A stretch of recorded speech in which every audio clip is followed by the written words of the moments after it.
உங்க ஊர்ல ஓடாத அவ்வளவுதானே, படமே வராதுன்னா இப்படி உலகம் பூரா ஓட போகுது. உலகம் பூரா 13 கோடி மக்கள் உலகம் பூரா தமிழும் பரவி வாழ்றான். இப்ப எங்க மாண்பை நீங்க பாராட்டுங்க. உங்களுடைய மண்ணிலிருந்து எடுக்கப்பட்ட KGF 1, 2 நாங்க ஏதாவது தொந்தரவு பண்ணோமா? சொல்லுங்க சொல்லுங்க நீங்க. இப்ப சரி, எங்க அண்ணன் கமலஹாசன் தமிழ் மொழியிலிருந்து தான் கன்னட மொழி வந்துடுச்சுன்னு சொல்லிட்டாங்க. சரி, அதனால நீங்க பேசுறீங்க. தம்பி விஜய் என்ன பேசினார்? எதுக்கு அவருடைய படம் மெரிசல் எல்லா படத்தையும் தானே பதாகைகள் சோரொட்டியில கிழிச்சிங்க, படத்தை ஓட விடாம தடுத்தீங்க. அவர் என்ன பேசினாரு? உங்களுக்கு தமிழர்னாவே ஒரு வெறுப்பு, அதனால அது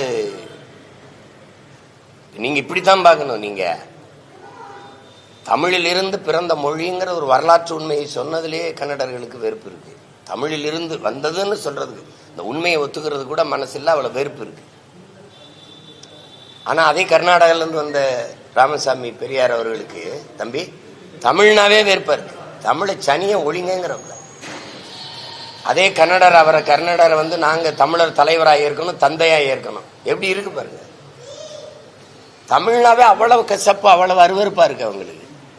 வரலாற்று உண்மை என்னன்னு பாருங்க. இப்ப நாங்க தமிழர்கள், எங்களுடைய தோற்றுவாய் எது, எங்களுடைய தொடக்கம் எது, எங்கள் மொழியினுடைய தொடக்கம் எதுன்னு நாங்க வரலாற்று பூர்வமா சொல்றோம். அப்படி கன்னடர்கள் மொழியியல் ஆய்வறிஞர்கள், வரலாற்று ஆய்வறிஞர்கள், தொல்லியல் ஆய்வறிஞர்கள் சொல்லுங்க, கன்னடம் மொழி எப்ப தோன்றியது, கன்னடம்ங்கிற ஒரு இனம் எந்த காலகட்டத்தில் உருவானதுன்னு சொல்லுங்க. அப்படிதான் அதானே. சரி, அது அவங்களுக்கு ஒரு பிரச்சனை பண்ணணும், அதுக்கு இது ஒரு காரணமா ஆயிடுச்சு.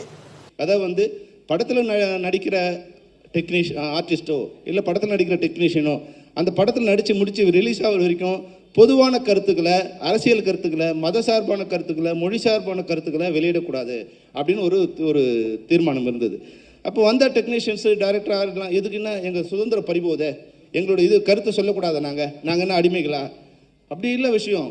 நீங்கள் ஒரு கருத்தை சொல்லும்போது அது சரியாக தவறான்னு பார்க்கறதில்ல. அவர் நடிகனா ஒரு தொழில்நுட்ப கலைஞராக நீங்கள் கருத்தை சொல்லும்போது அது உங்களை பாதிக்கிறது இல்லை, அது அந்த படத்தை பாதிக்குது. இப்போ ஒரு வகையில் கமல் சார் ஒரு கருத்தை சொல்லும்போது அது பெங்களூரில் என்ன பண்ணுறாங்க, தக் லைஃபுக்கு நாங்கள் படத்தை ரிலீஸ் பண்ண மாட்டோம். உடனே இப்போ நம்ம என்ன சகோதரர் சீமான் என்ன சொல்கிறாருங்க, நான் KGF படத்தை ரிலீஸ் பண்ண மாட்டேன். இப்போது சினிமாவுக்குள்ளே அரசியல் வராமல் இருந்தால் சினிமா நல்லாயிருக்கும். சினிமா அது தன்னைத்தானே காப்பாற்றுக்கு. நீங்கள் உங்கள் வேலையை பாருங்கள். ஒருவேளை நீங்கள் அங்கே இருக்கிற கன்னட அமைப்புகள் கமலஹாசன் சாருக்கு நீங்கள் எதிர்ப்பு தெரிவிக்கிறதா இருந்தால் மக்கள் நீதி மையம் இங்கே நாங்கள் ஓட்டு போட மாட்டோம்னு சொல்லுங்கள். அதுதான் சரியான, அவர் அப்போ சரியாக இருப்பார். ஆனால் நீங்கள் தமிழ் படத்தை ரிலீஸ் பண்ண மாட்டோம், அங்கே இருக்கிறவங்க தமிழ் படத்தை ரிலீஸ் பண்ண மாட்டோம்னு சொல்கிறதும் பதிலுக்கு நீங்கள் எங்களை சப்போர்ட் பண்ணுறதை நினச்சி நான் கன்னட